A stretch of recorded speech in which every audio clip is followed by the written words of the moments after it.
Le placement familial est une problématique qui a fait l'objet de nombreuses études.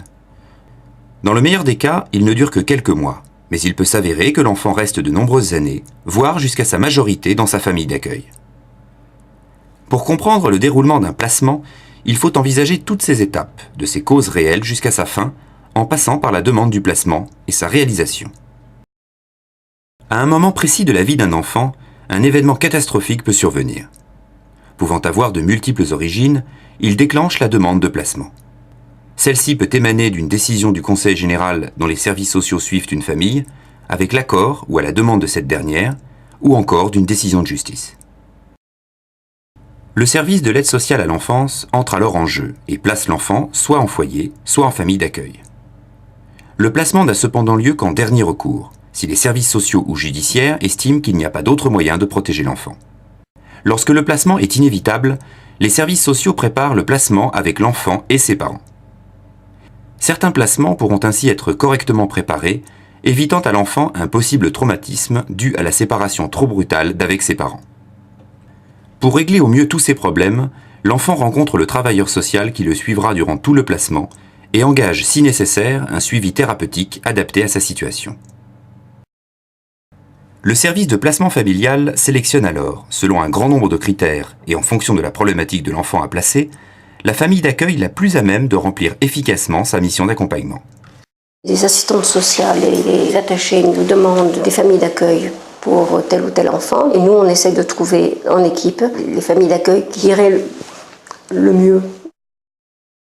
Ayant constamment à l'esprit que le placement n'est pas censé être définitif, les liens entre l'enfant et ses parents sont maintenus. Il faut cependant veiller à favoriser au maximum les relations entre la famille biologique et la famille d'accueil, ce qui n'est pas toujours facile. On touche à des choses difficiles au niveau des familles naturelles, quand on touche à leurs enfants, et la famille d'accueil est en première ligne au départ.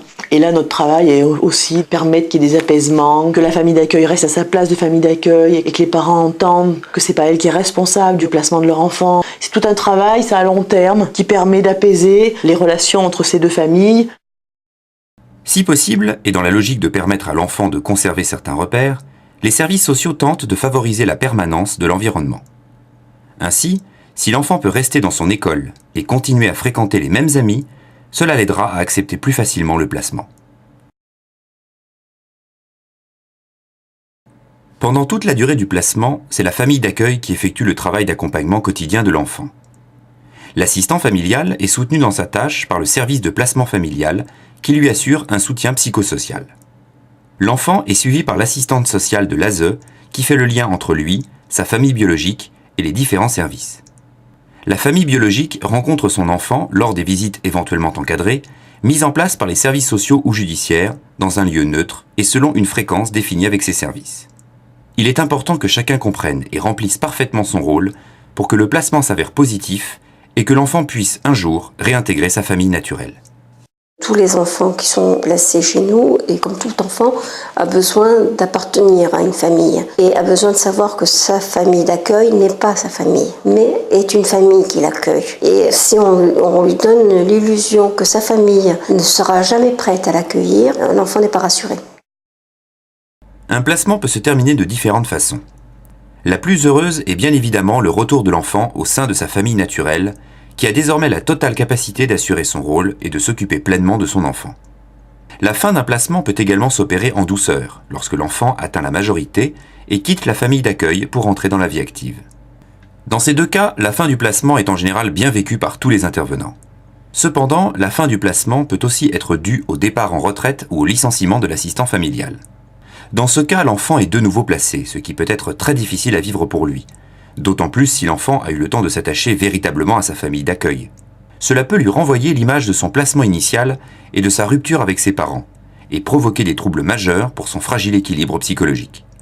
La difficulté aussi, je trouve, dans ce métier, c'est quand on voit partir un enfant ou un jeune et qu'on soit pas très sûr qu'il soit prêt à partir et que ce soit une décision prise par le juge des enfants ou une décision que le jeune a pris lui-même.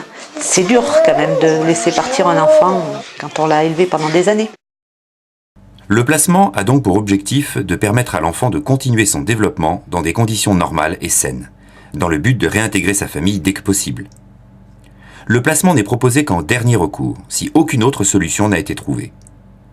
Il s'agit donc d'un nécessaire et véritable service social, rendu et encadré par une équipe de professionnels et efficace dans la grande majorité des cas.